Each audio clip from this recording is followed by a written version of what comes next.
लगभग 1.5 या पौने 2 साल लगे। एक फार्म बनाया था, उस पे लिखा था कि आप रामलला का राम जन्मभूमि पर भव्य मंदिर बनाना चाहते हैं। हम लोग गाँव में जाते थे, शहर के लोगों को नहीं जोड़ना था इसमें, क्योंकि शहर के लोग ये काम नहीं कर सकते थे। मैंने पूछा कि गुरुदेव, हम लोगों ने ये काम तो कर लिया, लेकिन ढांचा तोड़ने के लिए वो चाहिए, सब बल चाहिए, हथौड़े गन चाहिए, उन्हें सब मिल जाएगा, चिंता मत करो। किसी काम की जो ज़रूरत पड़ती थी तो हाथ पीछे ले जाते, ले 10,000 रुपये इसको रख लो। उस सब करेंसी नोट ही होते थे। वहाँ सब रात में ताकतवर लोगों को हथौड़ा और कुछ कम वालों को गैंती, कुछ कम वालों को सब्बल। मेरा काम ढांचे को तोड़ना था। मंदिर जो आपने तोड़ लिया। 17 टीम बनी थी, 50-50 मीटर का घेरा बनाएंगे। जब रामलला बाहर हो गए तो फिर क्या कहना था, जोश से और भर गए हम लोग। वो कैमरे टूट गए, बहुत कुछ हुआ, और फिर अंदर हम लोगों ने अपना काम शुरू कर दिया। रस्सा फेंका गया।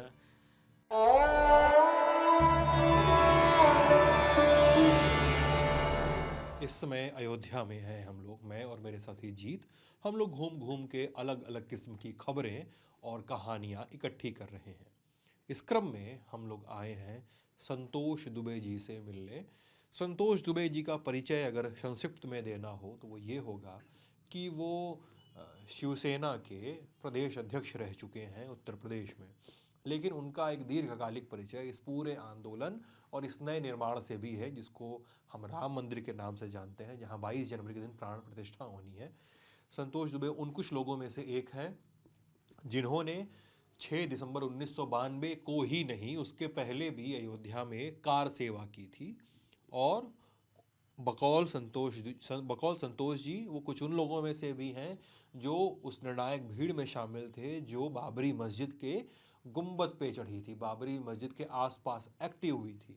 तो कार सेवा करने वाले संतोष दुबे उस मामले के प्रमुख आरोपी भी हैं, जिसमें आडवाणी और मुरली मनोहर जोशी और तमाम नेताओं समेत बहुत सारे लोगों पे एक क्रिमिनल कंस्पिरेसी का केस चला था। बाद में उन्हें इस केस से बरी कर दिया गया, 2 साल 3 साल पहले की बात है। अब बाबरी मस्जिद विध्वंस एक घटना हुई जो 1992 में हुई, उसके बाद अब राम मंदिर है। लेकिन राम मंदिर आने के पहले इस देश ने बहुत सारे सोशियो पॉलिटिकल चेंजेस देखे। तो अब हम ये समझने की कोशिश कर रहे हैं कि बाबरी मस्जिद विध्वंस में शामिल लोग उस पूरे एपिसोड को किस दृष्टि से देखते हैं, उसमें किस किस्म की तैयारियां शामिल थीं, कितने लेवल की और किस लेवल पे जाकर मीटिंग्स हुई थी कि 6 दिसंबर 1992 की घटना को अंजाम दिया गया, अखबारों में क्या छपा, उनके पर्सनल एक्सपीरियंसेस क्या थे, और वो किन किन चीज़ों से होकर आज यहाँ पर आए हैं, और राम मंदिर, उसके तमाम सेटअप और उससे जुड़े तमाम पहलुओं के बारे में वो क्या सोचते हैं। बात करने के लिए बहुत बहुत शुक्रिया। कैसे हैं? ठीक है, बहुत बढ़िया। पहले हम कार सेवा के बारे में बात करें कि बाद मंदिर के बारे में बात करें? पहले अब बिना कार सेवा के तो मंदिर आया नहीं, पहले तो कार सेवा ही है ये। ठीक है। मैंने कोई जानकारी गलत तो नहीं दी है कैमरे पे ना? पहले मैं तस्दीक करना चाह रहा हूँ, आप केस के आरोपी तो रहे हैं ना? बिल्कुल बिल्कुल बिल्कुल थे। मुझे गर्व है उस आरोपी होने पर, कोई दुख नहीं है। ठीक, मुझे अच्छा लगेगा। अच्छा, हाँ जी। शिवसेना से जुड़ाव के बारे में बताइए, आप कब से हैं, क्या कब से रहे हैं पार्टी? 88 से जुड़ा हूँ शिवसेना से। हाँ। और हमारे लोगों के मन में, मैं 84 में जब परमहंस जी ने शपथ दिलाई थी, मंदिर वहीं बनाएंगे, आगे बढ़ो, प्रेम से बोलो, जन्मभूमि का ताला खोलो, तो हम लोगों ने भी संकल्प लिया था उन्हीं के साथ। तो उस संकल्प को शक्ति प्रदान करने का अवसर आया 86 में। उमेश चंद पांडे जी मेरे बड़े भाई हैं, मौसेरे भाई हैं, उन्होंने ताला खोला, जिन्होंने अर्जी लगाई थी और ताला खुल गया दूसरे दिन, 1 फरवरी 86 को। उन्होंने मुझको लड्डू खिलाते हुए कहा कि खा तो रहे हो पर इसकी कीमत महंगी है। तो उन्होंने कहा कि एक भाई ने ताला खुलवाया, दूसरे भाई का धर्म है कि राम मंदिर निर्माण का रास्ता साफ करे, और रास्ता साफ करने का मतलब था ढांचे को ढाना। तो मैंने कहा मेरा संकल्प पहले से था और आज आपने मजबूत कर दिया है। जिसको मैं बाबरी मस्जिद कह रहा हूँ उसको आप ढांचा कह रहे हैं। ढांचा जी जी। तो उसमें हम लोग लग गए, कुछ लोगों को इकट्ठा किया, फिर संघ परिवार में शामिल, संघ की शाखाओं में भी जाने लगा, हिंदू जागरण मंच में भी रहा मैं। लेकिन मेरे मन का वहाँ कुछ हो नहीं रहा था, कुछ चल नहीं रहा था। मुझे लगा इससे हम लोग इस काम को सफलतापूर्वक अंजाम नहीं दे सकते हैं। ये 2 साल तक चला। फिर 88 में शिवसेना ज्वाइन की, और फिर शिवसेना के, चूँकि वो हमारी मानसिकता के लोग थे, तो मैं बाला साहब से मिलने भी गया, मिले भी उनसे। क्या बोले वो? उन्होंने कहा कि बहुत अच्छा ये लगा कि मेरी पूरी बात उन्होंने सुनी, और उसके बाद उन्होंने कहा कि मनोहर जोशी जी बैठे थे, उनसे कहा ये आदमी कुछ करेगा लड़का, इसके पास शरीर में तो कुछ नहीं लेकिन जिगरे में बहुत कुछ इसके छिपा हुआ है। अच्छा। मेरी आंखें मनोहर धोखा नहीं खाती हैं, और मैं विश्वास के साथ कहता हूँ लड़का कुछ करेगा। तो वहाँ उन्हीं के यहाँ वो उसमें राजकुमार जो फिल्म इंडस्ट्री के बड़े अदाकार थे वो भी बैठे थे। अच्छा। तो उन्होंने भी मुझे बड़ा बकअप किया, वाह जानी तुम, राजकुमार एक्टर वो? एक्टर जी। उन्होंने भी कहा जानी तुम तो कालजयी हो, मतलब ऐसा? भाई ऐसी खूब तारीफ की। मैं पैर छूने लगा निकलते समय, सब ने मना कर दिया, नहीं नहीं अयोध्या से आए हो, तुम्हारा संकल्प बड़ा है। संकल्प में पहली चीज़ तो ये थी कि हम तब अपना घर बनवाएंगे कभी जब रामलला अपने घर में पधारेंगे, क्योंकि 30 जनवरी 1984 को संकल्प परमहंस जी ने दिलवा दिया था। तो ये दूसरा ये कि हम पैदा इसीलिए हुए हैं, तो लोग हमको पहले तो बहुत लोग हमको सिरफिरा भी मान लेते थे कि क्या पागलपन की बात है, ढांचा ढा देंगे। लेकिन जब लोगों के दिमाग में बात बैठती थी तो उनको लगता था कि ये काम करेगा। तो इस तरह से बाला साहब ने हमको जिम्मेदारी सौंपी, और काम में हम लग गए। असल काम हमारा शिवसेना का था नहीं, शिवसेना तो एक दिखावा था, असल काम तो ढांचे को ढाना था, क्योंकि राम मंदिर के अलावा मुझे कुछ दिखता नहीं था।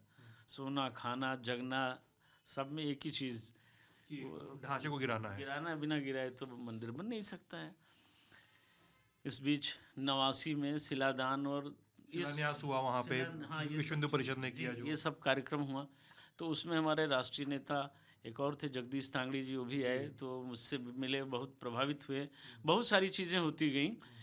फिर 90 के लिए सोमनाथ से अयोध्या की यात्रा लाल कृष्ण आडवाणी जी की, तो उसमें बाला साहब ने फिर एक बार एक पत्र भेजा, और एक सुधीर नाम के MLA थे, वो आए, चिट्ठी उन्होंने दिया और कहा ये पढ़ लेना। और आडवाणी जी की यात्रा, उन्होंने कहा आडवाणी जी की यात्रा बिहार पहुंच रही है और हो सकता है वो गिरफ्तार कर लिए जाएं। जो उस समय अरेस्ट करवाया था। हाँ जी। तो उसी के 2 दिन बाद शायद उनकी गिरफ्तारी भी हुई थी। तो पत्र हमने खोल कर देखा तो उसमें लिखा था, प्रिय संतोष दुबे जी, श्री राम जन्मभूमि पर भव्य मंदिर निर्माण हो, इन शुभकामनाओं के साथ पत्रवाहक सुधीर आपके पास जा रहे हैं, ये आपको सारी योजना बताएंगे। उसमें लिखा था कि 9-10 हज़ार लोग, मोरेश्वर सावे और सतीश प्रधान के नेतृत्व में, वो सांसद थे दोनों लोग, इनके नेतृत्व में जाएंगे अयोध्या कार सेवा के लिए। तो इनको 29 अक्टूबर की रात्रि में अयोध्या पहुंचाना है। तो ये लोग आपको रामगंज रेलवे स्टेशन है, सुल्तानपुर ज़िले में पड़ता है, वहाँ ये लोग रेलवे लाइन के पास मिलेंगे। मतलब एक आइडियोलॉजी उनकी हमने देखी बाला साहब की, उनको मालूम था कि ये हो सकता है।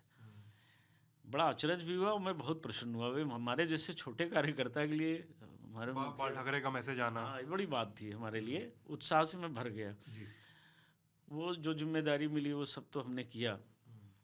मैं देवी प्रसाद तिवारी जी थे जो सुल्तानपुर के, उनको लेकर मैं गया, और जगह जगह यहाँ पहुँचने का सारा मार्ग और रुकने, खाने, रहने की व्यवस्था के साथ सबको जोड़ता हुआ एक सीक्वेंस में कि वहाँ से चलेंगे और 29 की रात में यहाँ पहुँचेंगे। 29 की रात सबको, 29 कौन सा साल था ये? 29 अक्टूबर 1990, यानी 30 अक्टूबर से पहले। यानी हम वहाँ पे आ रहे हैं जब कार सेवा गोली कांड हुआ था, वहाँ पर आ गए हैं। 30 को पहली बार गोली चली, 30 को चली, फिर 31/1, फिर 2 को चली, फिर 2 तारीख को चली। वो 30 के 3 दिन बाद, उस रात्रि में यहाँ सरजू जी के किनारे, अयोध्या के आखिरी छोर पर, जो आजकल नाम नया बदल गया सब कुछ, तो उस समय हलकारा पुरवा ये गांव था, अभी भी है। उसके माझा में अमरूद की बाग, गन्ने के खेत, इन सब में वो इतने लोगों की व्यवस्था रहना तो मुश्किल था, और पुलिस से बचना था। यहाँ कर्फ्यू लगा दिया गया था, पुलिस हमें भी खूब तलाश रही थी, तो अपने को भी बचाना है। तो बचने का रास्ता ये था कि छिप छिपा के काम किया जाए, और कोई मोबाइल नेटवर्क ये सब की उस दौर में कोई मतलब तो था नहीं, एक दूसरे से मिलकर ही मैसेज किया जा सकता था। तो यहाँ भोजन पानी, कूढ़ा केशवपुर गांव है, बड़ा गांव है पंडित जी लोगों का, और उन लोगों के जिम्मे लगाया गया कि इतने लोगों को भोजन पानी की व्यवस्था आप किसी तरह पीछे से लाकर करेंगे। तो सब लोगों ने वो व्यवस्था पूरे गांव ने मिल कर कराई। रात में सब भोजन पानी करके वहीं गन्ने के खेत में सब बैठे थे, तो मैं भी वहाँ बैठा बातचीत कर रहा था, तभी बिच्छू ने, काले बिच्छू ने डंक मारा। आपको? हाँ हाँ, ऐसी जगह मारा कि मैं दिखा भी नहीं सकता था किसी। बहुत दर्द थी, बहुत तकलीफ हुई। खैर राम काज था तो ये दर्द झेलना था। 30 अक्टूबर को हम लोग 9 बजे वहाँ से निकले। लड़ते भिड़ते जो उपक्रम चला वहाँ दिन 11, साढ़े 10, 11 बजे तक, बल्कि कुछ और टाइम हो गया था, तो हम लोग ढांचे तक पहुँचे। इतनी संख्या, और जो महाराष्ट्र से शिव सैनिक आए थे वो तलवार भी लिए थे बहुत सारे लोग। अच्छा। तो पहला तो मुकाबला हुआ रायगंज रेलवे फटकी है, यहाँ CRPF वालों ने कहा उधर नहीं जाने का, ओए इधर से नहीं जाने का, लौट जा, वो हरियाणा के लोग थे शायद। तो इधर भी सब वो जो रेलवे लाइन की बजड़ियाँ थी, गिट्टियाँ थी, बड़ी वाली गिट्टी होती है, हाँ उनका सहयोग लिया गया। राम भक्ति में वो भी चलाया गया CRPF के ऊपर। तो जब वो लाठी चलाने लगे तो इधर से जिसके हाथ में जो, अच्छा। फिर आंसू गैस के गोले सब, लेकिन वो सब बात खत्म हो गई, भाग खड़े हुए। सारी बाधाओं को तोड़ते हुए हम लोग पहुंच गए अमावा मंदिर, और अमावा मंदिर से फिर आगे बढ़ा गया। आंसू गैस के गोले और गोलियां, इन सब को झेलते, लड़ते भिड़ते, और हम लोग, अब वो आप समझिए ढांचे पर चढ़े, लेकिन एक अमर्ष रह गया मन में कि जब ढांचे पर चढ़े तो तोड़ने के लिए कुछ नहीं था। एक साधु का चमटा ले लिया, एक व्यक्ति की तलवार थी, उससे वो कमल दल तोड़ दिया गया। मैंने अपना गमछा बांध दिया और हमारे साथियों ने बांध दिया, और एक गुम्बद पर वो दोनों भाई कोठारी बंधु, वो लोग भी बड़े उत्साहित थे, उन्होंने बांध दिया। कोठारी बंधु गुम्बद पे चढ़े हुए थे जी, बांध दिया। अब वहाँ से हम लोगों को बड़ा अफसोस हुआ कि तोड़ें कैसे इतनी बड़ी चीज़। ये विषय चुनौती का कि परिंदा पर नहीं मारेगा, ये महत्वपूर्ण नहीं है, वो तो हम लोग चढ़ गए, सब हो गया, लेकिन तोड़ नहीं पा रहे हैं। तो और नीचे फिर गोलियां चलने लगी, आंसू गैस के गोले और ये सब। ये वही गली की बात बता रहे हैं ना आप? अभी नहीं। फिर चले आए, तो हम लोग देवराम दास वेदांती जी के यहाँ रात में रुक गए। वहाँ ही वो कुठारी बंधु और उनके जो साथ कुछ और लोग थे, सब साथ में रहा गया, और आपस में एक दूसरे को उत्साहवर्धन किया गया। अब की नहीं मिला मौका, फिर मिलेगा। इस बीच 2 नवंबर का वो दिन आ गया, जिस दिन हम लोग वहाँ से जुलूस की शक्ल में सब लोग निकले, 2.5-3 क्योंकि प्रतिरोध मार्च था। हाँ, क्योंकि मैं एक बार क्लियर कर दूं कि 30 अक्टूबर को पहली बार अयोध्या में गोली चलाई गई, मुलायम सिंह यादव के आदेश के बाद कहा जाता है। और उसके बाद पुल पे, जो गोंडा की तरफ जाने वाला पुल है सरयू नदी का, उस पुल पे भी बहुत बड़ी भगदड़ हुई थी, बहुत सारे लोग मारे गए थे। कहा नहीं जाता, कूद गए, बहुत जान बचाने के लिए नदी में भी कूद गए थे। कहा जाता है पता नहीं एक्चुअल में संख्या कितने लोगों की मारी गई थी। वो तो लगभग 2 दिनों तक अयोध्या में मॉर्निंग हुई थी, लोगों ने शोक जताया था, और फिर 2 नवंबर को एक प्रतिरोध मार्च निकाला गया। हाँ, अब बताएं सर कहानी। तो वो जब मार्च निकला, मार्च तो कह सकते हैं, जो भी कहा जाए, दर्शन की या आस लिए लोग निकले थे कि हम रामलला के दर्शन करेंगे। ये भी एक भाव था, क्योंकि हर कोई तो आक्रोशित ही नहीं था, कुछ लोग भक्ति भाव से भी आए थे, कुछ लोगों में आक्रोश तक तोड़ना है।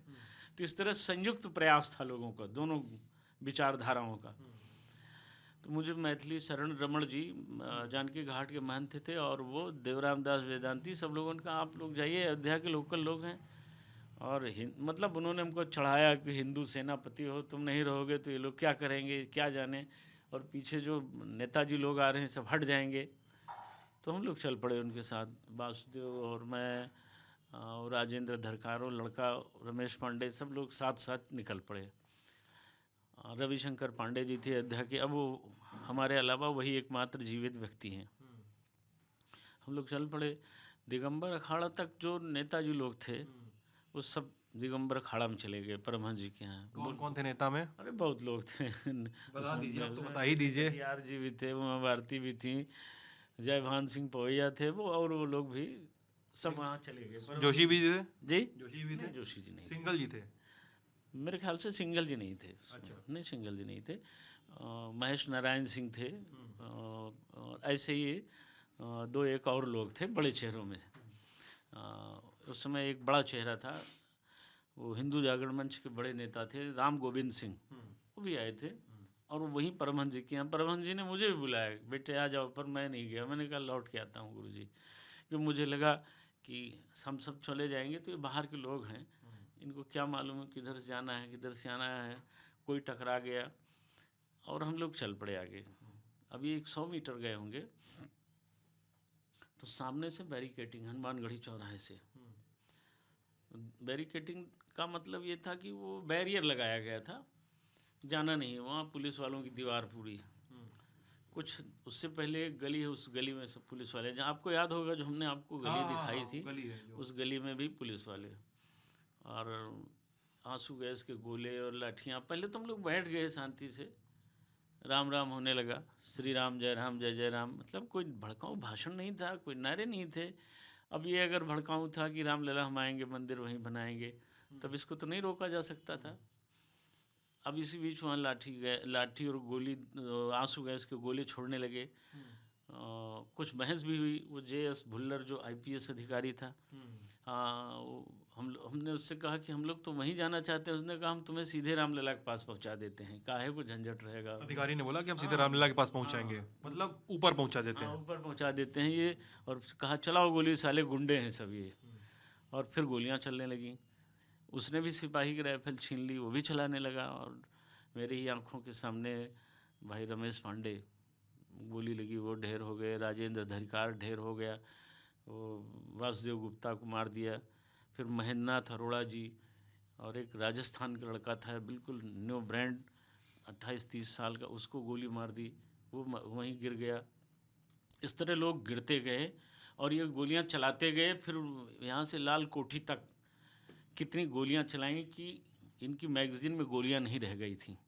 क्योंकि उसके बाद इन्होंने गोलियां ख़त्म होने के बाद बटों से मारना शुरू किया। अब शरद कुठारी को गोली लगी तो उसका भाई दौड़ा, बड़ा राम कुमार। तो मुझे लगा कि इसको भी न मार दें। मैं भी दौड़ा, तब तक राम कुमार को गोली लग गई, वो गिर गया। जब वहाँ मैं पहुँचता हूँ तो मुझे भी गोलियाँ लगती हैं।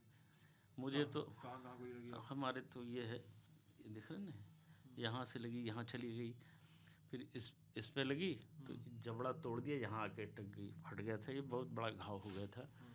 ये करीब 15-16 साल तक पकता रहा। इस बाद में इसकी कराई गई सर्जरी, सबकी सर्जरी हुई। इस तरह से हाथ में लगी, यहाँ लगी। तो जब मैं अचेत होकर गिर पड़ा तो रविशंकर पांडे, अमरनाथ पांडे, दोनों लोगों ने, कुछ महिलाएं सब उठा के हमको अस्पताल लाए। तब उनको भी मारा जाने लगा बटों से। उसमें रविशंकर का कंधा टूट गया। लेकिन मैंने एक चीज़ जो देखी थी वो आँख से कभी दूर नहीं हो पाती है आज भी, कि वो 17 साल का वो बालक राजेंद्र धरिकार, जिसको गोली मारी, वो कुएं में गिर गया। तो ये मैंने जब अस्पताल में, लोग, मेरी स्थिति बहुत ख़राब थी, पर किसी तरह से इशारे में मैंने बताया लोगों को कि वो कुएं में गिर गया है। रात में ही लोगों ने आकर के उस कुएं से निकाला, उसकी डेथ हो चुकी थी। तो इस तरह से वो 2 नवंबर की घटना ने अंतर मन से हम लोगों को झकझोर दिया। ये मन में संकल्प आ गया कि जिस कारण हम लोगों को गोलियां मारी गई हैं, अब वो काम हो गया रहेगा, काम पूरा होगा हर हाल में। अच्छा। इसके लिए तैयारी होने लगी। एक बड़े संत हम लोगों को मिलते थे। कौन? अब ब्रह्मचारी जी कहे जाते थे। जब मैं उनका पैर छूने के लिए उनके चरणों में माथा रखता था तो वो मुझे, ये तो देव रामदास वेदांती हैं, वो ब्रह्मचारी जी थे। अच्छा। वो मुझे 86 से मिले थे, 1986 से। तो उन्होंने कहा कि देखो, इस तरह से आप लोग जान गंवाते रहोगे और कुछ मिलेगा नहीं। मंदिर बनाना है तो ढांचा तोड़ना पड़ेगा। ढांचा तोड़ना है तो उसके लिए शस्त्र चाहिए। शस्त्र का मतलब हत्या हिंसा वाला नहीं, वो तोड़ने वाला। और इसके लिए तुम्हें 5-6 हज़ार लोगों की, जुनूनी नौजवानों की टीम, जैसे गुरु गोविंद सिंह ने बनाई थी, इस तरह टीम बनाओ जो अपना रक्त दे सकें और किसी का ले भी सकें, ज़रूरत पड़े तो बलिदान दें ना, लें भी। तो उनकी बातें हम लोगों को जम गई। हम लोग इस काम में लग गए और लगभग 1.5-2 साल लगे। एक फार्म बनाया था, उस पर लिखा था कि आप रामलला का, राम जन्मभूमि पर भव्य मंदिर बनाना चाहते हैं। फॉर्म में लिखा था? हाँ, यदि हाँ तो बाबरी ढांचा ढहाना पड़ेगा, यदि हाँ तो आपकी जान भी जा सकती है, यदि हाँ तो ही आप अपने रक्त से अंगूठा लगाएं या हस्ताक्षर करें। तो ये जान के आपको आश्चर्य होगा, जिस माया प्रिंटिंग प्रेस में ये छपवाया गया था, उनको हम लोग मामी जी कहते थे, जिनके नाम से ये प्रेस था। तो उन्होंने अपने दांत से अंगूठा काट करके वो लगा दिया था। अच्छा। हाँ, ये जोश था। उन्हें देखा तो मुझे भी जोश आ गया। मैंने कहा मुझे ही शुरुआत करनी चाहिए थी, लेकिन इन्होंने कर दिया। जब 70 वर्षीय महिला में ये जोश है तो हम तो कम उम्र के थे, हमने भी वही किया। फिर उसके बाद ये सिलसिला चल निकला। हम लोग गांव में जाते थे। शहर के लोगों को नहीं जोड़ना था इसमें, क्योंकि शहर के लोग ये काम नहीं कर सकते थे। वो पेड़ पे चढ़ नहीं सकते, वो दीवार पे चढ़ नहीं सकते, क्योंकि राम जन्मभूमि के बगल जो ढांचा था वो उस पर दीवार थी, नीम का पेड़ था, उससे भी जाना पड़ता। फिर गैंती चलाना, हथौड़े चलाना, उसको तोड़ना, सब्बल चलाना, ये सब शहर के लोग नहीं कर सकते थे। तो इसके लिए गांव पर हम लोगों ने जोर किया। और गांव में खुफिया एजेंसियां और पुलिस, इन सब का कोई बहुत मतलब नहीं था। उन दिनों कोई ऐसे संसाधन भी नहीं थे कि पुलिस तक खबर आती। इस तरह हम लोगों ने पौने 2 साल तक इधर पूर्वी उत्तर प्रदेश के लगभग 32 जिलों में आपने रिक्रूटमेंट कर लिया था? तैयारी कर ली पूरी। स्कूटर से जाते थे, 2-1 सेट कपड़ा रख लिया और फार्म रख लेते थे। हम और रविशंकर पांडे, तो कभी दुर्गा पहलवान जी, कोई ऐसे रहते थे सब लोग, और चल देते थे। बिल्कुल दीवानापन सवार था। और इस तरह जब वो तैयार हुआ तो ब्रह्मचारी जी फिर मिले। तो उन्होंने ये पूछा कि कंप्लीट हो गया, तो बताया गया हाँ ये कंप्लीट हो गया। तो बोले ठीक है, पर मैंने उनसे क्रॉस क्वेश्चन, व्यक्ति में होता स्वभाव, पूछ लेता है ये काम कैसे होगा। मैंने पूछा कि गुरुदेव, हम लोगों ने ये काम तो कर दिया, लेकिन ढांचा तोड़ने के लिए वो चाहिए, सब बल चाहिए, हथौड़े गन चाहिए, उन्हें सब मिल जाएगा, चिंता मत करो। इसके लिए परमहंस जी के यहाँ एक व्यक्ति आए हैं, मामा जी, उनसे मिलो। शंकराचार्य जगत गुरु स्वरूपानंद सरस्वती जी ने भेजा है व्यक्ति को। अच्छा। तो बहुत अच्छे व्यक्ति हैं, वो भी आपकी तरह जुनूनी आदमी हैं। वो कौशल्या जी के जनपद के रहने वाले हैं, मतलब जहाँ से माता कौशल्या आई थी वहाँ के थे, छत्तीसगढ़। मायके के? हाँ, तब छत्तीसगढ़ नहीं था, तब राज्य मध्य प्रदेश था। तो उनके कहने पर मैं उनसे मिला। वो दिगंबर अखाड़ा आए थे परमहंस जी के यहाँ, तो मैं मिला। परमहंस जी ने परिचय कराया। मैंने पूछा परमहंस जी से, मामा जी? तो बोले बगल जो हैं ये अग्नि सेवन कर रहे हैं, यही मामा जी हैं। तो बड़ा अच्छा लगा, वो हमसे उनकी बड़ी पट गई। उन्होंने बड़ी तारीफ़ की परमहंस जी ने हमारी, तो बहुत खुश हो गए। उनकी भी वही चाह थी, राह भी वही थी। तो उन्होंने कहा कि 6-7 लोगों को ले चलो, मैं उन्हें ट्रेंड कर देता हूँ। मैं ढांचे की लंबाई चौड़ाई कहाँ कितना है मुझे मालूम है। तो 6-7 लोगों को तैयार किया गया। देवराम दास वेदांती जी के पास टेम्पो ट्रैक से गाड़ी थी, उससे हम लोग गए चित्रकूट। उन्हीं के मिलने जुलने वाले थे पंजाबी भगवान, उनके आश्रम में हम लोग ठहरे। और अनुसुईया आश्रम के पास एक जगह उन्होंने चयनित की, टाटी घाट बोला जाता है, वो पहाड़ी थी। तो उस पर रस्सा फेंक कर कीले में पहाड़ी पर फंसाना था। तो उन्होंने बताया था कि ढांचे की ऊंचाई आगे से, मुख्य द्वार से 22 से 24 मीटर है। बगल जो दुराही कुआं मार्ग जोड़ता था, तब पिच रोड थी, उससे वो 5 फीट कम है, और 5 मीटर कम है। मतलब कम न, मतलब चौड़ा, जो रस्सा फेंका जाए वो 5 मीटर अधिक हो, और पीछे 10 से 12 मीटर कम है। मतलब ये पूरी प्लान के साथ उसको तैयार किया था उन्होंने? तैयार, उन्होंने एक मैप बनाया और उस तरह से वहाँ फेंका गया। तो जो सबसे शक्तिशाली आदमी थे वो उनके जिम्मे था कि आप रस्सा फेंकेंगे, तो सब लोग ट्रेंड हो गए।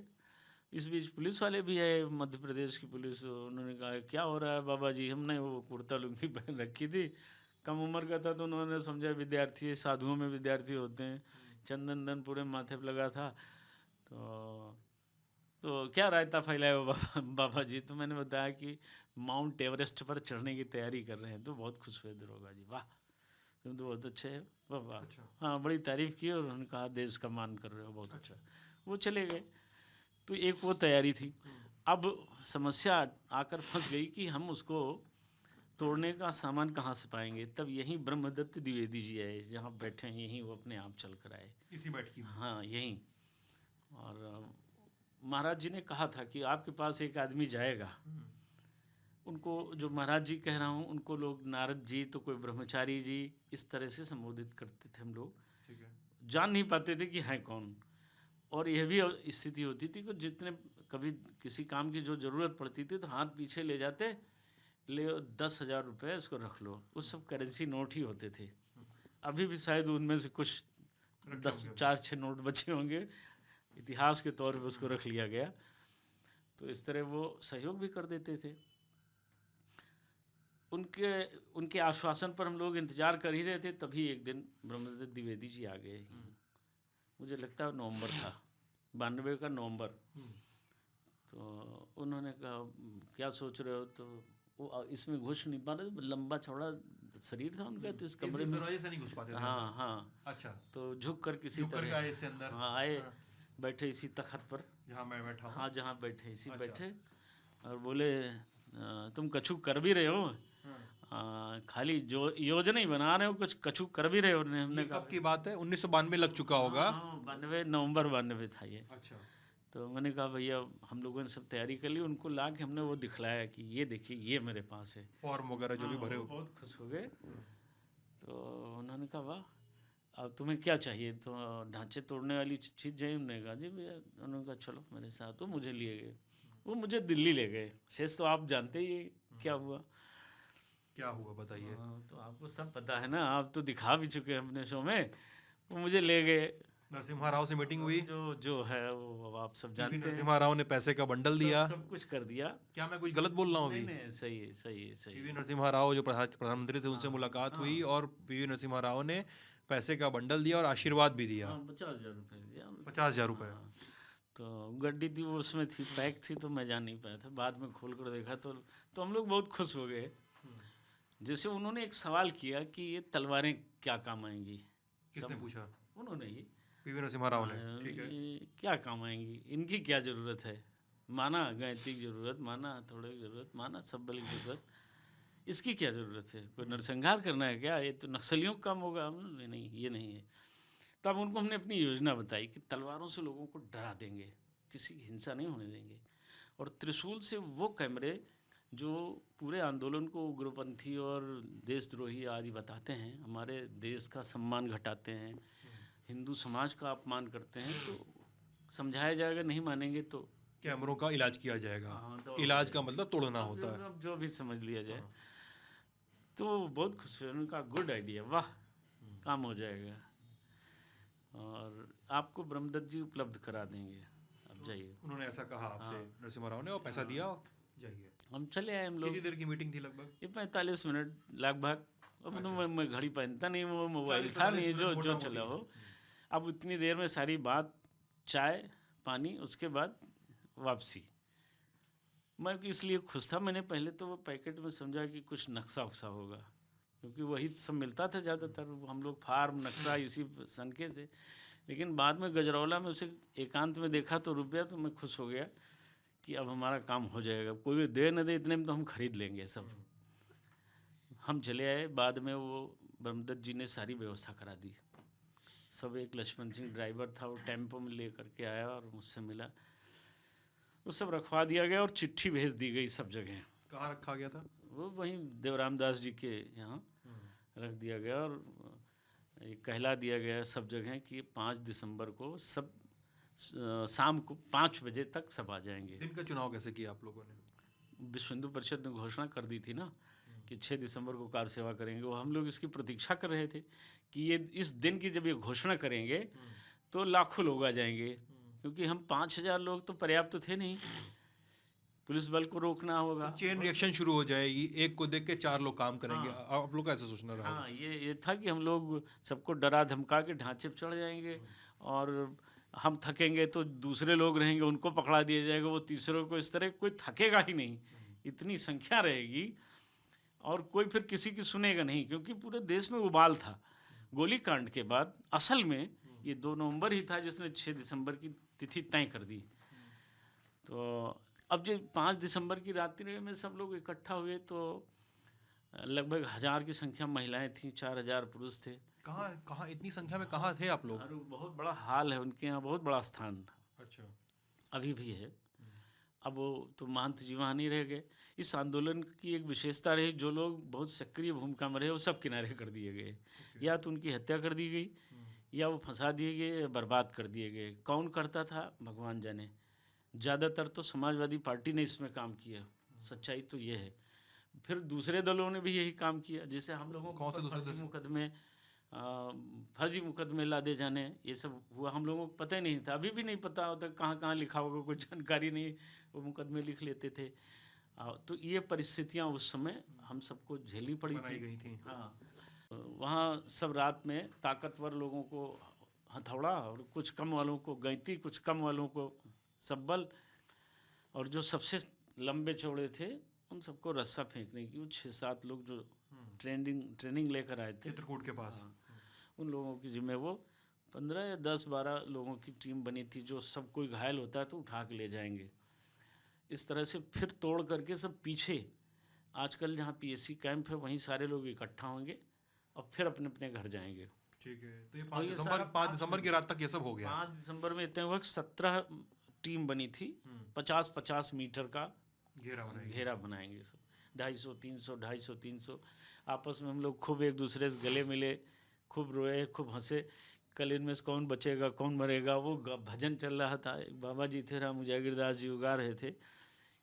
बस इस एक रात की ये कहानी है सारी, यही रात अंतिम, यही रात भारी, जिसमें से हम, अगर हम लोगों के लिए कोई रोने वाला नहीं रहेगा तो हम 5000 लोग रो रहे हैं उसके लिए, हंसने वाले रहेंगे तो हम 5000 हंस रहे हैं, मतलब बड़ा प्यार बढ़ा। और बहनों को कहा गया, सुशीला दीदी हैं, तो ये दुर्गा भाभी हैं, ऐसे सबके नाम, किसी ने कहा मैं भगत सिंह हो जाऊंगा, किसी ने कहा ये राम प्रसाद बिस्मिल होंगे, मुझे लोगों ने कहा ये मेरी मूँछों की वजह से, मुझे लोगों ने कहा ये चंद्रशेखर आज़ाद रहेंगे, अंतिम तक ये बचे रहेंगे। अब इतने लोगों का आशीर्वाद भी रहा, जो मान लिया जाए। रात में ब्रह्मदत्त द्विवेदी जी फिर वहाँ आए, तो उन्होंने हम लोगों को हंसते रोते खिलखिलाते और भजन गाते सुना, तो बड़ा आश्चर्य हुआ, उनकी आंखें भर आईं।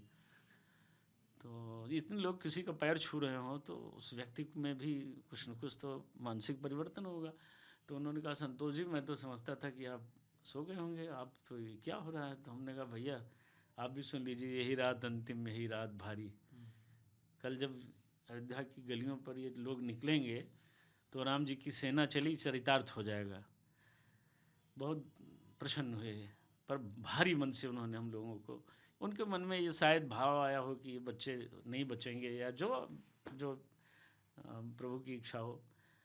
सुबह हम लोग वहाँ से 10 साढ़े 10 जो टाइम रहा हो, घड़ी देखने वाला काम नहीं, सबको बाल भोग कहा जाता है, नाश्ता, ब्रेकफास्ट देवराम दास जी ने करवाया। क्या नाश्ता क्या किया आप लोगों ने? मुझे लगता है चना था, चना और चाय। अच्छा। हाँ, और यही था शायद। और हम लोग वहाँ से निकल पड़े, वेदांती जी ने सबको आशीर्वाद दिया और बहनों ने सबको तिलक लगाया, और फिर हम लोग निकल पड़े सबके साथ अपने गंतव्य स्थान पर। सब इतना ही हुआ था कि कोई जय श्री राम का नारा नहीं लगाएगा। क्यों? क्योंकि पूरे अयोध्या भर में इतने लोग थे, दसियों लाख लोग थे, सब जय श्री राम ही कह रहे थे। तो प्रलयंकारी नारे की ज़रूरत है, हर हर महादेव, हर हर महादेव, इस तरह से करना है। तो शुरुआत करनी थी, दुर्गा पहलवान को सबसे तेज़ आवाज़ उनकी थी, 1 किलोमीटर दूर तक आवाज़ जाती थी उनकी। एक टीम और भी बनाई गई थी कि जो मंच पर भाषण वीर रहेंगे, आओ वहाँ जो बोलेंगे तार काट देना है। अच्छा। ये भी सब था। तो इस तरह से सब लोग पहुँचे वहाँ, और फिर काम शुरू हुआ। तो डराने के लिए, जैसे उन्होंने कहा हर हर महादेव, तो सीटियाँ बजने लगी संघ के लोगों की और पुलिस पीएससी के लोग, लेकिन तलवारें म्यान से बाहर आ गई तो सब किनारे हो गए। संघ के लोग आप लोग के साथ नहीं थे, वो तो अलग खड़े थे। अलग खड़े थे, घेराबंदी किए थे। बाद में वो भी सब कार सेवा में शामिल हो गए। वो लोग भी तो हिंदू ही हैं, वो भी तो यही चाहते थे। ऊपर के प्रेशर और दबाव के कारण वो अपनी सेवा दे रहे थे। लेकिन मतलब पहले वो लोग घेरा बनाए खड़े थे कि मस्जिद को नुकसान ना पहुंचे। जाने नहीं देंगे, पहले तो ये कह रहे थे। दंड लिए और सीटी बजा रहे थे, आप तब हाफ नेकर और वो टोपी उनका कपड़ा होता है जो होता था। लेकिन मैं भी चूंकि संघ से जुड़ा रहा तो मुझे मालूम था कि होता क्या है। वस्तुतः सब लोग किनारे हो गए और हम लोगों ने अपना, जैसे आपने तलवार निकाली वो लोग भाग गए। हाँ, सब किनारे हो गए। अब उसमें एक बात ये थी कि कैमरा चमकने लगा, फोटो खींचने लगे। हाँ, तो कैमरे वालों से हाथ जोड़ा गया, भैया बाज देश के बाहर न जाने पाए इसलिए कृपया। लेकिन कुछ जो विदेशी कैमरा मैन थे वो बिल्कुल मानने को तैयार नहीं है। वो एक तो हमारी भाषा नहीं समझते थे, तो उनको अयोध्या की भाषा बताई गई, यूपी की भाषा उनको समझाई गई ठीक ठीक से। वो कैमरे टूट गए, बहुत कुछ हुआ। और फिर अंदर हम लोगों ने अपना काम शुरू कर दिया, रस्सा फेंका गया, सब चढ़े। क्या अंदर से भी किया कि सिर्फ बाहर से ही शुरू हुई? अंदर से क्या करते हैं, अंदर तो रामलला थे। हाँ, उनके लिए लोगों को लगाया गया था कि जब ढांचा टूटने लगेगा तो इनको हटाइएगा। बचाना है इनको। इसीलिए किरमिच के जूते पहन के हम लोग गए थे, कोई चमड़े का जूता नहीं पहन गया था। सब ये सीमाएं तय थीं कि मर्यादा का उल्लंघन न हो। लेकिन उस समय के तत्कालीन पुजारी रामनारायण दास जी, जिनकी हत्या कर दी गई, उन्होंने इस बात को कहा कि आप लोग इत्मीनान से तोड़िए, हम रामलला को लेके जा रहे हैं। जब रामलला बाहर हो गए तो फिर क्या कहना था, जोश से और भर गए हम लोग। अब तो कुछ तो कोई दिक्कत नहीं, रामलला तो बच ही गए, आप लोग का ये सोचना होगा। फिर उसके बाद एक गिरा, दो गिरा, तीसरा करीब 4 साढ़े 4 जो टाइम रहा हो। तो कालिदासों की भीड़ में ज्ञान तो रहता नहीं कि जिस डाल पे हम बैठे हैं उसी को काट रहे हैं। हम लोग बुद्धिमान तो थे नहीं, बुद्धिमान होते तो ये दिन ना आता। और सभी उसमें फौजी स्टाइल के लोग थे। तो दरक गया वो बीच वाला, जब रस्से से खींचने लगे तो दरक गया। पर मेरे मन में आ रहा था कि अगर हम लोग उतर गए और ये नहीं टूटा तो फिर इसके लिए कवायद होगी। लेकिन इसी बीच वो टेढ़ा होने लगा, कर्व करने लगा। मैं उसे देखने के चक्कर में गिर पड़ा, नीचे आ गया। नीचे आने तक का तो होश है, उसके बाद बड़ा हमसे गिरा तो उसका बड़ा हिस्सा हमारे ऊपर आ गिरा। फिर उसके बाद क्या हुआ, मुझे कौन लाया कौन ले गया ये मुझे पता नहीं है। तो 22 दिनों की कहानी अलग थी वो। आप कहाँ पे थे उस समय जब 6 दिसंबर को ये ऊपर बाबरी मस्जिद को या उर्फ ढांचे को तोड़ा जा रहा था, तो आप उस समय कहाँ पे थे? बताया तो आपको, गुंबद के ऊपर थे? हाँ, वो कहाँ रहते। नीचे से सब्बल से काट दिया था लोगों ने, सब्बल वाले एक्सपर्ट निकले, काट दिया था। अब इसको हम लोग अपनी मूर्खता कहें या मान लें कि ऐसा होना था, ये वही जो राम रचि राखा। तो इस होने के पीछे प्रभु की कृपा थी। तो मेरा रक्त बहना था और भी, और मन पवित्र होना था, तो ये हो गया, कोई बात नहीं। फिर अस्पताल में इलाज चला? हाँ, इलाज चला बहुत दिन उसमें। हम करीब 6-7 महीने बहुत स्थिति ख़राब थी। शरीर काला पड़ गया था, बहुत स्थिति खराब। मुँह के सब पहले ही 200 वर्ष पहले चोट खाए थे। जबड़ा टूटा था। फिर उसके बाद फिर वही स्थिति हो गई, तो मुंह में कुछ नहीं गया था, तो मेरे सारे दांत काले हो गए थे। तो जिला अस्पताल में यहाँ एक डॉक्टर थे, उनको मैंने दिखाया तो उन्होंने कहा कि तुम्हारे एक भी दांत नहीं बचेंगे। ये दवाएं तुमको इतनी ज़बरदस्त दी गई हैं, जीवन रक्षक दवाएं, कि दांत नहीं बचेगा। तो मैंने कहा आप तो डेंटिस्ट हैं, कोई उपाय बताइए। तो उन्होंने कहा सदैव वो भटवास की दतून करना और सरसों का तेल, नमक सेवन करना ठीक रहेगा। वो मैं आज भी करता हूँ। और उसकी कृपा से अभी ठीक है। पर जब जाड़ा आता है या पूर्वा चलती है तो बहुत शरीर में दर्द होता है। लेकिन चलिए, अंत भला तो सब भला। पर हमें अपने साथियों को गंवाने का तो बहुत दुख है। उनको पूछा नहीं गया, उनके परिजनों को, ये और दुख का विषय है। कब नहीं पूछा गया? किसी कार्यक्रम में नहीं पूछा जाता किसी को। जब ये राम मंदिर का हो रहा है इस समय नहीं पूछा गया? नहीं, आपको नहीं, हमें तो ज़रूरत ही नहीं है। हम तो किसी को मोहताज नहीं है। हम तो रामलला के दर्शन करने के लिए 30 जनवरी को जाएंगे। पूछा गया कि नहीं आपको? नहीं पूछा गया, कोई बात नहीं है। हो सकता है आवश्यकता न महसूस हुई हो, या मैं उनकी गाइडलाइन के अंदर ना आता रहा हूँ। बहुत सारी चीज़ें हैं, वो कुछ भी हो। पर शिकायत है कोई आपको? नहीं, मुझे कोई शिकायत नहीं। मंदिर बन गया, सारी शिकायत दूर।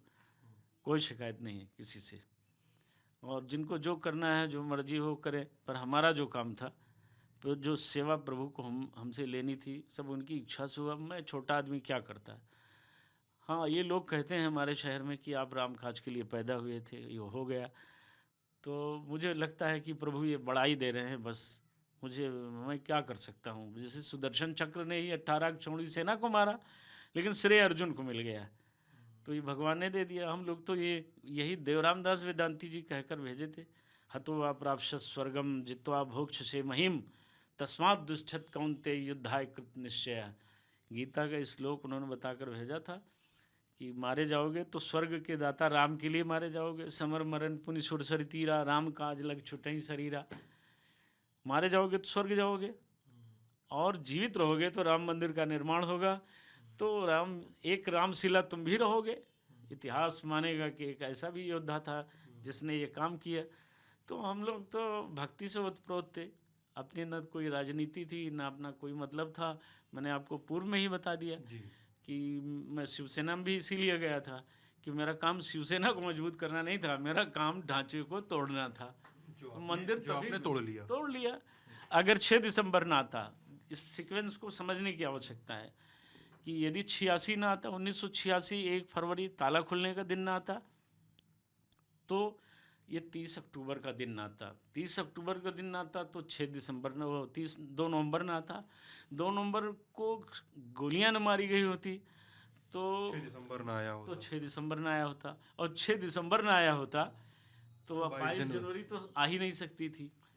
तो जैसे घायल शेर होता है, उसको चोट लग गई तो फिर उसको भूलता नहीं चोट करने वाले को। तो हम लोगों को ये लगा कि ये ढांचा ही इसी के कारण तो सब हुआ है। तो जीवन का लक्ष्य बन गया था, परम लक्ष्य बन गया था। मैं तो यहाँ पे कुछ अखबारों का रुख करता हूँ जो हमने पहले स्कैन किए थे, जो आप निकाल के रखे हैं। जी ये स्वतंत्र भारत अखबार है। तारीख है 6 दिसंबर 1992 की, यानी उसी दिन का अखबार है। हेडलाइन है, बेकाबू भीड़ गुंबदों पर टूटी, 2 गुंबद क्षतिग्रस्त, उत्तेजना में कार सेविका के समय का भी इंतजार नहीं किया, 1 घंटे बाद भी सुरक्षा बलों का पता नहीं, भीड़ को देखकर पुलिस पीएसी हटी, पत्रकारों पर हमला, पूरा ढांचा कार सेवकों के नियंत्रण में। बाबरी मस्जिद के ये 3 गुंबद दिख रहे हैं आपको पीछे इस बैकग्राउंड में, इस तस्वीर में। यहाँ पे ये भीड़ जो है ये कार सेवकों की पीछे से दुराही कुआं से ये भीड़ गई थी, जिसका नेतृत्व हमारे एक बहुत प्रिय मित्र थे, उन्होंने किया था। दुनिया में नहीं रह गए, उन्होंने काम किया था, निरंकार मिश्र जी। निरंकार मिश्र ने, अच्छा, उन्होंने इस भीड़ की अगुवाई की थी, ठीक है। फिर ये है 6 दिसंबर तक की अयोध्या, दिन दिन चढ़ते तेवर। ये तमाम तस्वीरें हैं कार सेवकों की। ये दुर्गा पहलवान हैं, बड़े शक्तिशाली व्यक्ति जिनका थे। आप बता रहे थे कि उनकी आवाज़ एक किलोमीटर दूर तक सुनाई। किलोमीटर तक आवाज़ जाती थी। ये गुरु हनुमान जो दिल्ली के थे, उनके शिष्य थे। और ये भीष्म त्रिपाठी जी हैं, इनको 30 अक्टूबर को गोली लगी थी। अच्छा। इन एक पाँव से विकलांग हो गए थे, लेकिन इसके बाद भी इनका जोश बढ़ गया था, घटा नहीं था। अच्छा, हाँ, ये वही है जो आप लोगों ने ट्रेनिंग ली थी चित्रकूट में? नहीं, ये ढांचा ढहने के बाद ये तीसरे गुंबद का ये मलबा हटाया जा रहा है रस्से से। ये अच्छा। हाँ, ये देखिए, आपको फोटो में दिखेंगे, चंद्र प्रकाश दुबे हैं गोरखपुर के।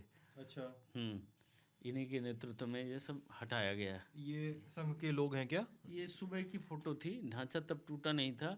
ये स्वयं जो लेबर लगे थे सफाई के लिए। हाँ, ये सफाई की जा रही थी। अच्छा। तो उनको तो पता नहीं था कि ये सब होने जा रहा है। अच्छा, तो इसलिए ये मजदूर थे, लोकल हाँ, मजदूर। इनको बेचारों को मालूम नहीं था। हाँ। हाँ, और ये उसी को कुछ समय की बात है। ये यहाँ के तत्कालीन डीएम आर्यन श्रीवास्तव हैं, पीछे डीवी राय हैं, एसएसपी थे। अब ये उसी हम दिन की उसी दिन हाँ हाँ हाँ हाँ, ये भी उसी दिन की है। ये वो मामी जिनको हमने बताया, माया श्रीवास्तव, उंगली से काट के हाँ, ये वो हैं।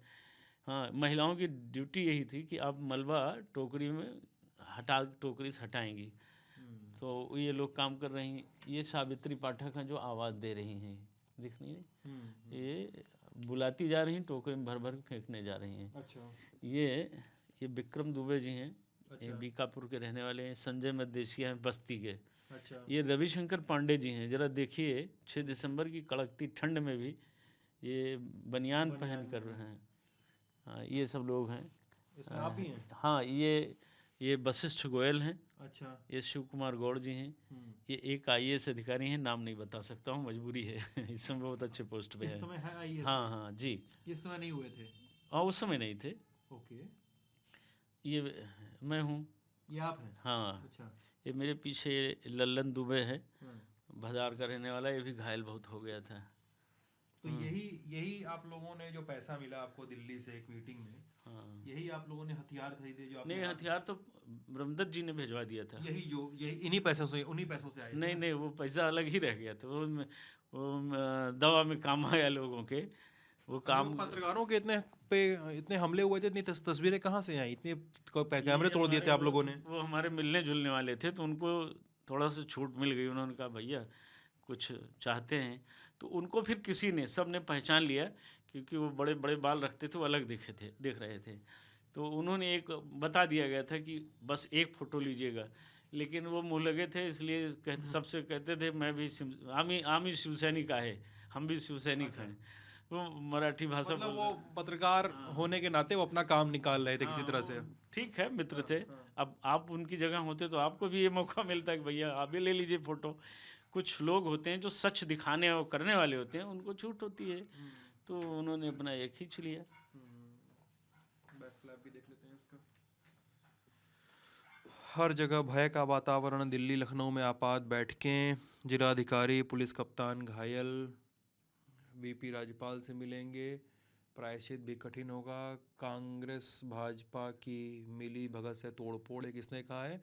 रेवती रमन सिंह से नेता विरोधी दल यूपी, इलाहाबाद की। हाँ उन्होंने कहा है कि कांग्रेस भाजपा की मिली भगत से हुआ है। दिल्ली भाजपा नेता विवेक नेता भूमिगत, भाजपा ने कहा हमारा हाथ नहीं, ये क्या है? पढ़ लीजिए। भारतीय जनता पार्टी ने कथित कार्यसेवकों के विवादित ढांचे में घुसकर उसे नुकसान पहुंचाने के प्रयास की कड़ी निंदा करते हुए कहा कि इसमें विश्व हिंदू परिषद या राष्ट्रीय स्वयंसेवक संघ के कार्यसेवकों का हाथ नहीं है। पार्टी उपाध्यक्ष सुंदर सिंह भंडारी ने एक वक्तव्य में कहा कि ये लोग जो शिवसेना से संबंधित बताए जाते हैं, संघ तथा परिषद के कार्यसेवकों के घेरे को तोड़कर ढांचे में घुस गए, और कहा कि प्राप्त सूचना अनुसार ये त्रिशूलधारी लोग ही ढांचे को नुकसान पहुंचा रहे हैं। सही कह रहे हैं ये? हाँ, इन्होंने सही कहा। आप कह रहे हैं सही कह रहे हैं? हाँ, सही। भाजपा शामिल नहीं थी इसमें? नहीं शामिल थी। भाजपा के 2-3-4 लोग शामिल थे, चारों संजोग से मंच पर थे। श्रद्धेय परम पूज्य ब्रह्मदत्त द्विवेदी जी जो नहीं रह गए, साध्वी ऋतंभरा जी, उमा भारती जी और बैकुंठ लाल शर्मा जी। तो ये लोग आपके समर्थन में थे? हाँ, बिल्कुल समर्थन में थे। वो ऋतंभरा जी ने तो कहा कि राघव के रणधीरों, तुम्हें राम की सौगंध है, राघव की सौगंध बिना तोड़े उतरना नहीं। तो उन्होंने हौसला अफजाई किया, बढ़ाया जोश। उमा भारती जी ने कहा धक्का जरा जोर से दो, तीनों को तीनों तोड़ दो। बाद में उसको लोगों ने कन्वर्ट करके कह दिया कि एक धक्का और दो, बाबरी ढांचा तोड़ दो। इस तरह से ब्रह्मदत्त जी मंच से ही मुट्ठी बांध कर इशारा कर रहे थे, शाबाश शाबाश शेरों। और बैकुंठ लाल शर्मा दिल्ली के सांसद थे। तो भाजपा क्यों नकार रही है इतना? उनको नहीं नकारना चाहिए, लेकिन कर रहे थे। और अब अपना रहे हैं। बैकुंठ लाल शर्मा जी, वो उन्होंने अशोक सिंघल को जबरदस्ती बैठा दिया, कहा बैठ जाओ, बहुत ड्रामा कर लिया तुमने। ये उन्होंने शर्मा जी ने बाद में मुझे 95 मिले तो उन्होंने कहा भी कि वो मंदिर के पक्षधर व्यक्ति थे। बाद में वो सिख हो गए थे और अपना नाम बदल करके शेर सिंह कर लिया था उन्होंने। हाँ, अमृतपान कर लिया था गुरुद्वारे में। तो बहुत बहादुर आदमी थे वो। महालक्ष्मी भाग्योदय, दैनिक महालक्ष्मी भाग्योदय अखबार की क्लिप है ये। तारीख है 13 जुलाई 1993। आडवाणी ने कल्याण सिंह से कहा पहले मस्जिद गिराओ तब इस्तीफा देना, सरकार या सुप्रीम कोर्ट कुछ नहीं कर सकती। ये मेरे ख्याल से 1993 में घटना के 6 महीने बाद 7 महीने बाद किया गया फॉलोअप वाली खबर होती है, जो लोग फॉलोअप करते हैं। आरोप लगाया कि शिवसेना नेता संतोष दुबे ने एक निजी बातचीत में 5 दिसंबर 1992 को कहा था कि वो लोग एक बार में ही सारा झंझट मिटाना चाहते हैं, फिर न रहेगा बांस न बजेगी बांसुरी। और ये बात उन्होंने विवादित स्थल गिराने के एक दिन पहले कही थी। सही बात है? सही बात है। कहा था आपने? हाँ, कहा था। किससे निजी बातचीत की है? इसने लीक कर दी है बातचीत? उन्होंने ही लीक कर दिया है।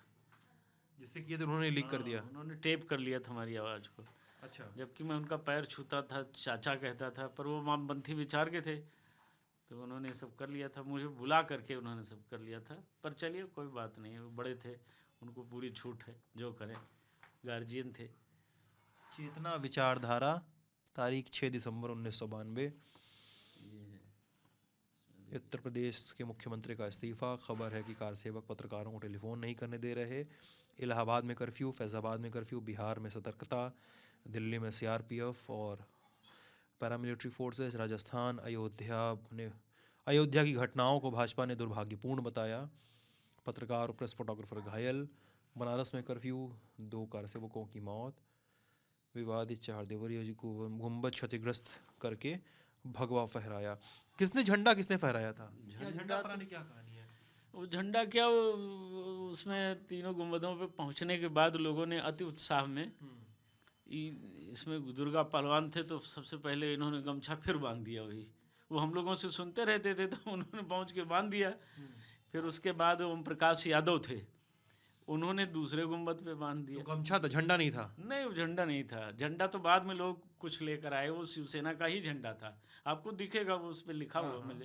हालांकि कोई फुटेज उस दिन की कोई बहुत बाहर आने नहीं पाई थी, हम लोगों ने पूरी सावधानी रखी थी।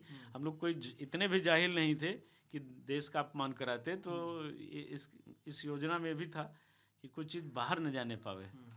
तो तीनों गुंबदों पर वो गमछे ही बांध दिए गए, लेकिन उन गमछों की जो समय सीमा थी 2-4-10 मिनट थी। फिर उसके बाद तो लोगों ने दूसरा काम शुरू कर दिया ना। हाँ, उस पर गैंतियाँ चलने लगी, और गैंती से जब प्रथम लेयर टूट गया उसका, तो फिर वो बहुत कमज़ोर हो गया था। तो अब आज लोग, अब तो पूरे देश में सब कार सेवक ही हैं। स्वागत है इन सभी कार सेवकों का। जो भी इसमें शामिल हैं, आप इसको जी उसको कार सेवक मानते हैं। हाँ हाँ। मैं एक बुजुर्ग माता जी का परसों में एक इंटरव्यू देख रहा था किसी चैनल पे, जी। तो उन्होंने कहा आखिरी गुंबद गिर नहीं रहा था, एक बंदर आया और उसने धक्का दिया, गिर गया, बहुत देर प्रयास। तो मुझे लगा कि अयोध्या आई नहीं थी कभी इन्होंने, यहीं बैठे कार बैठे सेवकपुरम में रहती हैं, वही है क्या? नहीं नहीं, वो कहीं गुजरात की हैं। अच्छा अच्छा। हाँ, तो मुझे लगा कि गुजरात में ही ज़्यादातर सत्यवादी लोग पैदा होते हैं, कि 90 वर्ष की आयु में जब राम के नाम पर सत्य बोला जाता है, तो वो राम के नाम पर ही असत्य बोल रही थी। तो लेकिन चलिए, सब ने किया, वो मन से ही उन्होंने वहीं से बंदर भेज दिया और गिरवा दिया। ज़रा सोचिए कि बंदर एक ईंटा गिरा सकता है, 2 ईंटा गिरा सकता है, इतनी मोटी दीवार कैसे? लेकिन लोगों की अपनी मानसिकता है, तरह तरह से लोग बात करते हैं, सबकी बात हम लोग सुनते रहते हैं। अब अपने राम को तो मंदिर से काम था।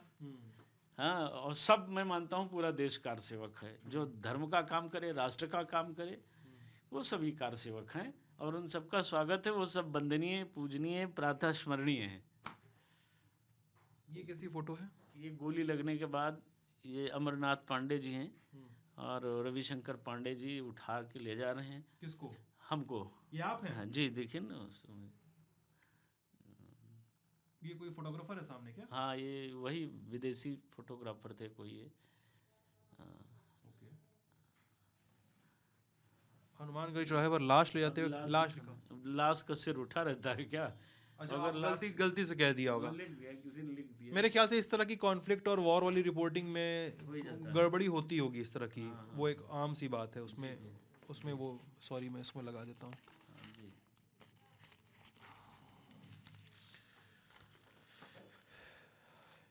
और आप जैसे इस बातचीत के शुरू होने के पहले बता रहे थे जी। कि मीटिंग्स वगैरह लगातार हो रही थी। हाँ, गांव-गांव में सब जगह, पूरे पूर्वी उत्तर प्रदेश में विशेषकर ये जगह जगह मीटिंगें हो रही थी, जिसको आप देख सकते हैं। ये सोहरतगढ़ है सिद्धार्थनगर जिले में, ये सब वहाँ की है। ये आप हैं मंच पे? हाँ जी जी। तो इधर आप देख सकते हैं, ये गोंडा जिले का है, जनपद गोंडा का। जी, ये ऐसे ही जगह जगह सब जिले जिले में जनपद वाइज मीटिंग होती थी। ये पूरी तैयारियां देखी नहीं, गांव में किस तरह हो रहा है, तो इस तरह किया जाता था। वो मुझे इन तस्वीरों को देखते हुए एक फ़ोटो बहुत इंटरेस्टिंग लगी थी। जी मैं वो देखना चाह रहा हूँ, ये फ़ोटो जिसकी मैं बात करना चाह रहा था। शायद आपने इनका परिचय भी बताया था और ये भी बताया। देव रामदास वेदांती जी। एक सेकंड, ये निकल जाएगा तो ना, इसमें रिफ्लेक्शन नहीं है।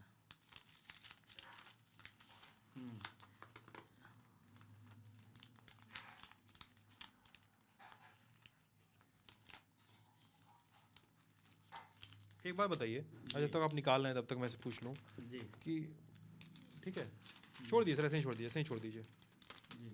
ऐसे ही छोड़ दीजिए, कोई दिक्कत नहीं। ये हाँ, ये कौन है? ये महंत देव रामदास वेदांती जी हैं ये। अच्छा। जी, जिनके आश्रम में इतने लोग रुके थे, जिन्होंने भोजन पानी सबकी व्यवस्था कराई थी। अच्छा, वो 5000 लोग जो। जी जी जी। ये कारसेवकों की श्रद्धांजलि सभाएं जो कर लेते थे, वो तो अयोध्या की हैं सब। ये सब ना? हाँ हाँ।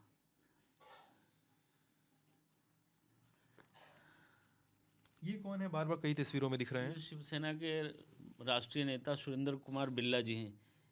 तो ये भी बहुत, इन्होंने बहुत काम किया इस दिशा में। बड़े योजनाकार ये भी थे, जब बुलाया जाता था तो ये आते थे, बड़े रणनीतिकार थे ये। और ये नीचे की तस्वीर क्या है यहाँ पे? ये वही बिल्ला जी हैं, इनको गिरफ्तार कर लिया गया था।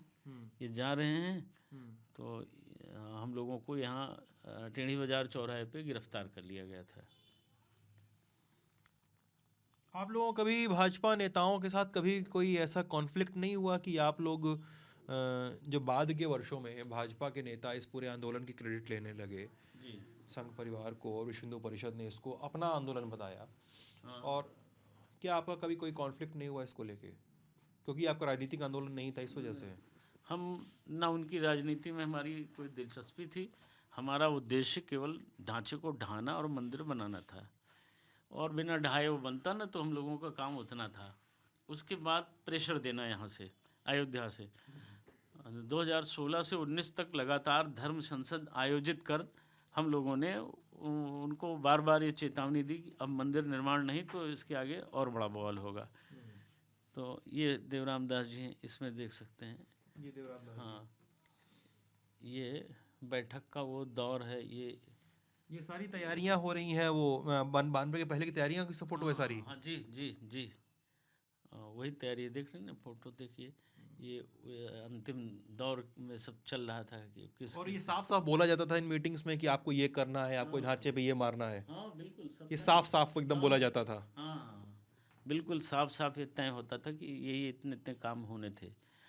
और रणनीति बनाने वाले बहुत से बड़े लोग थे, ऐसा नहीं है कि कोई एक दिन में एक काम हो गया। ये आप लोग लगभग आप बता रहे थे 1.5 पौने 2 साल मेहनत की थी आपने। इतना दिन तो लगा ही लगा।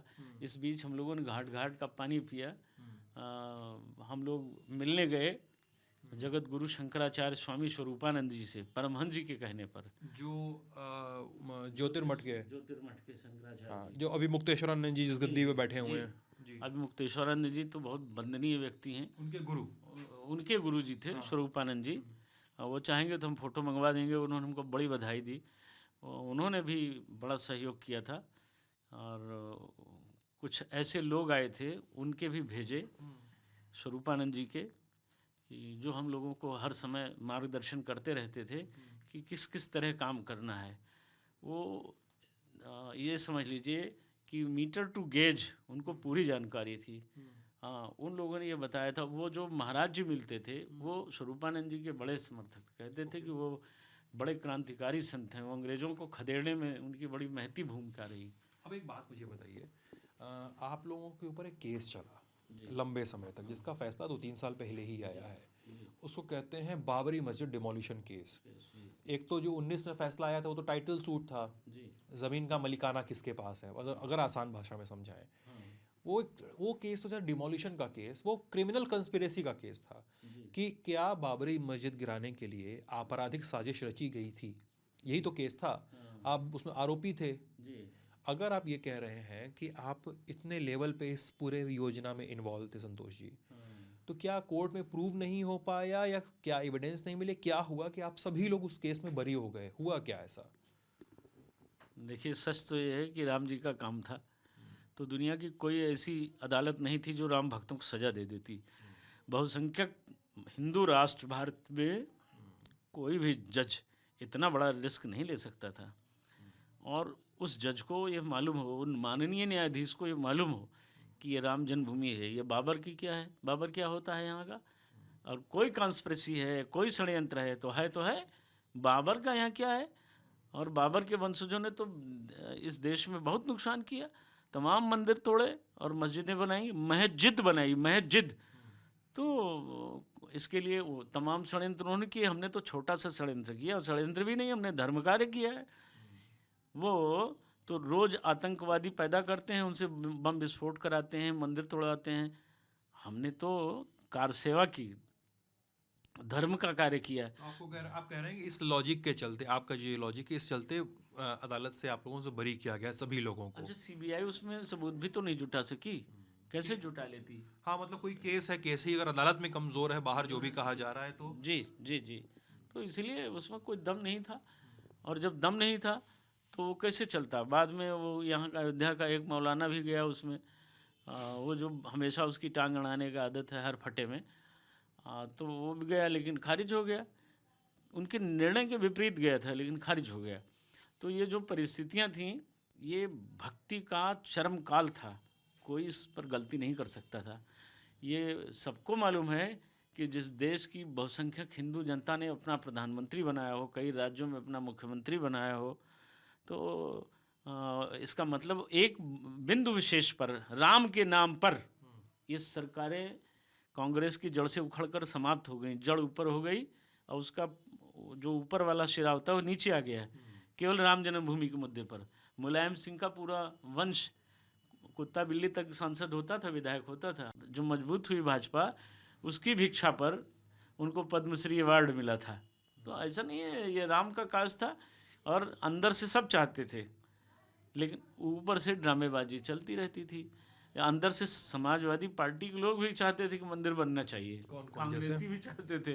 अरे बहुत से लोगों से बात हो जाती, कभी मिल जाते हैं शादी ब्याह किसी ओकेजन में, तो कहते रहे उस समय कि यार मंदिर तो बनना चाहिए, हम भी तो हिंदू हैं, लेकिन क्या करें, ऐसे साले दल में, ऐसे गालियाँ बकते थे, ऐसे साले दल में हैं जहाँ नाम तो समाजवादी है पर काम नमाजवादी है, ऐसा भी बोलते थे। हम कांग्रेस में हैं, ऐसे लोग बोलते थे, हम कांग्रेस में हैं। ऊपर के लोग हमारी भावना समझते नहीं, ये नाश कराने पर तुले हुए हैं। इनको ऐसे लोग मिल जाते हैं जो मति भ्रम कर देते हैं, इनको दिग्विजय सिंह मिल जाते हैं, मणिशंकर अय्यर मिल जाते हैं, जो आँव वाँव सिखा देते हैं, वो बोलने लगते हैं, तो ये नाश करा दे रहे हैं, तो मंदिर तो बनना चाहिए। हाँ, कांग्रेस के बहुत अच्छे अच्छे नेता वो सब मिलते तो कहते थे कि मंदिर तो बनना ही चाहिए, हमारा नेतृत्व पगला गया है, हम लोग क्या करें। तो उनको भी पीड़ा है, ऐसा नहीं है कि अच्छा, एकदम बेसाख्ता, एकदम बिना किसी उसके गुरेज के बताइएगा मुझे। मेरा आखिरी सवाल होगा, हो सकता है ये आखिरी के ठीक पहले वाला सवाल। मैं अयोध्या में 2-2.5 दिन से 3 दिन से घूम रहा हूँ, लोगों से मिल रहा हूँ, तो बहुत सारे लोग हैं। राम मंदिर बनने से लगभग सभी लोग खुश हैं। हाँ, राम मंदिर बनने में किसी को कोई शिकायत नहीं है। लेकिन राम मंदिर के अलावा बहुत सारी चीज़ें भी बन रही हैं अयोध्या में।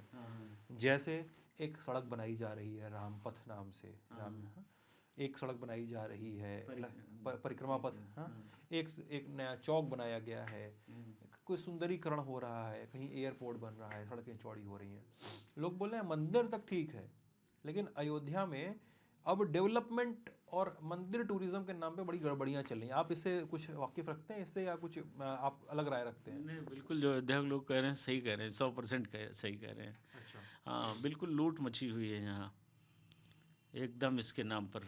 और ये जो टूरिज़्म और ये सब है ना, ये मर्यादा पुरुषोत्तम भगवान श्री राम की नगरी है।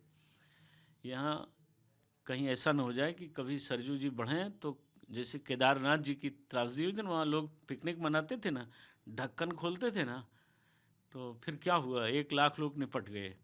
तो ऐसा ना हो जाए कभी कि ये सारा टूरिज़्म, क्योंकि 7 स्टार 5 स्टार जो होटल बनेंगे, तो वो क्या वहाँ रामाचरण और धर्माचरण होगा या मंगलाचरण होगा? वहाँ तो दुराचरण होगा। तो उस दुराचरण से अयोध्या को बचाना ही होगा।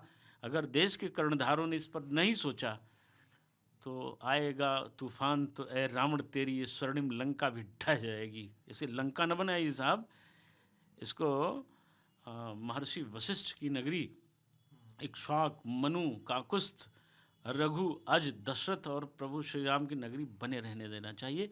उनकी मर्यादा, गुण, गौरव, गरिमा के अनुसार अयोध्या का डेवलपमेंट एक सीमा तक है। राम मंदिर भव्य बने, सड़कें चौड़ी बने, लेकिन ये जो तमाम शोषापंथी हो रही है, ड्रामा हो रहा है, ये अच्छा नहीं है, ये नुकसानदेह है। नुकसानदेह आप कह रहे हैं? नुकसानदेह। मतलब आपका ये मैसेज क्या उन लोगों की तरफ से है जो मंदिर ट्रस्ट से जुड़े हुए हैं, जिनके हाथ आसपास में सारा कंस्ट्रक्शन का काम आ रहा है, आपका ये मैसेज उनकी तरफ है? देखिए, ट्रस्ट के लोग आदरणीय हैं, क्योंकि राम के ट्रस्ट में जुड़ गए, तो राम के ट्रस्ट में जो जुड़ जाए वो आदरणीय हो जाता है। लेकिन राम के ट्रस्ट में ऐसे भी लोग जुड़े जिन्होंने हम कार्यशोकों पर गोलियां चलवाई थी। मुलायम सिंह सरकार में प्रमुख सचिव गृह रहे, ऐसे भी लोग हैं। और इस ट्रस्ट पर प्रश्न चिन्ह शुरू से था, आज भी है। इस ट्रस्ट के लोग कहते हैं कि अयोध्या के लोग गर्दन काट देते हैं सोने चांदी के लिए। ये अयोध्या को गाली दी जा रही है। मेरे ख्याल से आप चंपत राय का बयान कोट कर रहे अब हैं। आप खूब समझ सकते हैं, मैं क्यों नाम लूँ, अपने मुंह का स्वाद क्यों मैं खराब करूं, पर आप तो सब जानते हैं। पर वो सब वंदनीय हैं, आदरणीय हैं। और जिन लोगों को ये लोग बुला रहे हैं, क्योंकि वो शंकराचार्यों को बुला रहे हैं, शंकराचार्य बोल रहे हैं कि हम नहीं आएंगे। शंकराचार्यों को कहाँ बुला रहे हैं? शंकराचार्यों को नहीं बुलाया। उन्होंने कहा कि हम भेजेंगे, आप ना आना नहीं चाहें। नहीं, बिल्कुल नहीं भेजा। उन्होंने आडवाणी जी का अपमान किया कि चिट्ठी तो भेज दी, आइएगा नहीं। आपके सामने भोजन की थाली रख दी जाए और कहा जाए खाइएगा नहीं, बहुत स्वादिष्ट है। आडवाणी जी इस पूरे आंदोलन के भाई साहब वो युग पुरुष हैं। उनका अपमान इस देश के लिए गहरा आघात पहुंचा रहा है। कल ये काम करने वाले भी बूढ़े ही हो गए हैं, मरीज ही हैं सबकी, लगभग आधे लोगों की रोग से ग्रसित हैं। चाय भी पीते हैं तो पहले इंजेक्शन ठोकवाते हैं। तो इनको भी यही मिलेगा जो आप करते हैं ना। आने वाली पीढ़ी देख रही है, दंड आपको भी मिलेगा। जो बो रहे हैं ना, कटेगा यही, कुछ अलग नहीं कटेगा। जोशी जी का अपमान करना, संतों का अपमान करना, जगत गुरुओं का अपमान करना, ये अच्छा नहीं है। और मर्यादा, पुरुषोत्तम राम की मर्यादा का सीधे सीधे यह ट्रस्ट के लोग उल्लंघन कर रहे हैं, ये अच्छा नहीं है। बताइए साहब, नरेंद्र मोदी जी ने, वो युग पुरुष है वह व्यक्ति, जिस व्यक्ति ने 500 वर्षों के आंदोलन को विराम दिलाया। कैसे दिलाया, वो उसकी मर्जी, उस महामानव की। हमको तो मंदिर से मतलब था ना। मैं उनको प्रणाम करता हूँ कि उन्होंने पूरे देश को, देश और हिंदू स्वाभिमान की सुरक्षा की। इसी तरह इस राज्य का मुख्यमंत्री प्रभु राम के चरणों में लौट जाता है। और तो मुख्यमंत्री आए गोली चलवा रहे थे, यह मुख्यमंत्री है कि पुष्प वर्षा करता है आए हुए लोगों पर, श्रद्धालुओं पर। तो एक करेक्टर ये भी है। और वो जो गोली चलाने वाले करेक्टर थे, उनको भी न्योता भेजा गया, उनके परिवार को, उनके वंशधरों को, मतलब रक्त बीजों को न्योता भेजा गया। तो आप क्या कह सकते हैं इसे? मैं तो नहीं समझ सकता हूँ कि ये अच्छा है। पर अगर लोगों को ये अच्छे लगते हैं तो बुलाना चाहिए। मेरा वो विषय नहीं है, मेरा विषय मंदिर बन रहा है। तो मैं सदैव मुखर होकर बोलता रहा हूँ, मेरे स्वभाव में रहा। मैं कभी दबाव में किसी की नहीं आया, सच बात कही है, धर्म का कार्य किया है। कल को ये लोग कहेंगे ये थे ही नहीं, अयोध्या में नहीं थे, पैदा ही नहीं हुए थे, इन पर मुकदमा ही नहीं चला, ये कुछ किए ही नहीं है। हाँ, नहीं किया है। अरे हम राम काज करने आए थे। 56 साल में भी भगवान की कृपा है, इतना दंड झेलने के बाद भी कोई रोग दोष नहीं दिया प्रभु ने। और जितने लोगों ने इसका मलाई खाया था, जरा उनकी चेकअप करा लीजिए। 300 से नीचे शुगर नहीं है। हमेशा स्वस्थ रहें। हमारी तो हमारी राम कार्य करने का ये प्रमाण है।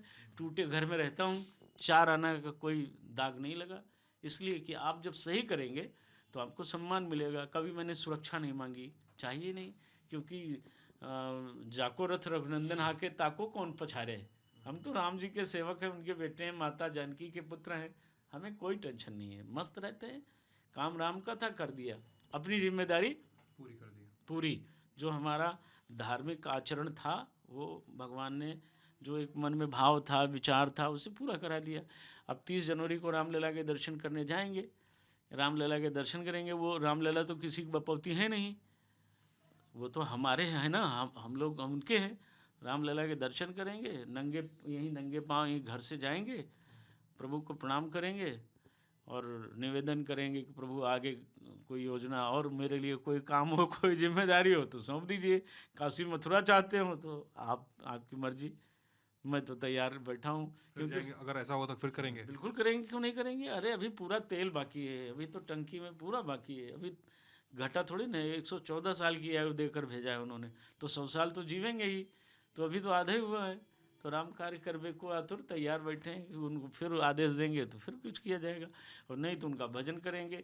अगर आदेश हो गया तो सन्यासी बनकर फिर से अलग जगाएंगे राम काज के लिए।